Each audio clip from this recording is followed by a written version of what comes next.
মালাকুল মউত আজরাইলকে প্রশ্ন করলেন, এ আজরাইল, সারা পৃথিবীতে কোটি কোটি মানুষ আছে, কিভাবে আপনি এতগুলো মানুষের জান কবজ করেন? হাদিস শরীফে এসেছে, মালাকুল মউত বলে, গো আল্লাহর নবী, আল্লাহ তাআলার আরশের মধ্যে একটা আল্লাহ তাআলার কুদরতি গাছ আছে। ওই গাছের মধ্যে কোটি কোটি পাতা আছে, প্রত্যেকটা পাতার মধ্যে এক একটা মানুষের নাম লেখা আছে, তার ভাগ্যলিপি লেখা আছে। সে কতদিন বাঁচবে, কতটুকুন রিজিক খাবে, কোন সময় মারা যাবে, সব কিছু আল্লাহ তাআলা ওই পাতার মধ্যে লিখে দিয়েছেন।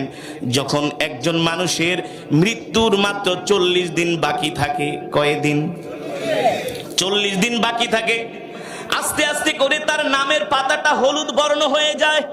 আল্লাহ, আস্তে আস্তে করে তার নামের পাতাটা হলুদ বর্ণ হয়ে যায়, মানে কি?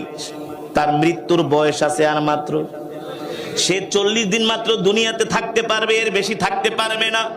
মালাকুল মউত বলে, গো আল্লাহর নবী, যখন একটা মানুষের 40 দিন বাকি থাকে মৃত্যুর, তখন আল্লাহ তাআলা তার কাছে ফেরেশতা পাঠায় দেয়। ফেরেশতা যায়া বলে, এ বনি আদম, আর মাত্র তোর বাকি আছে 40 দিন। 40 দিন পর তোর মৃত্যু হয়ে যাবে।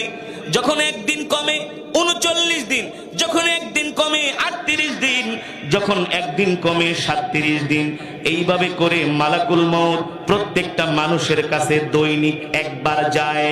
একটু ভালো করে খেয়াল করেন আল্লাহর বান্দারা, যখন একটা মানুষের মৃত্যুর 40 দিন বাকি থাকে, দেখবেন ওই মানুষটা আস্তে আস্তে করে তার ভিতরে একটা পরিবর্তন চলে আসে।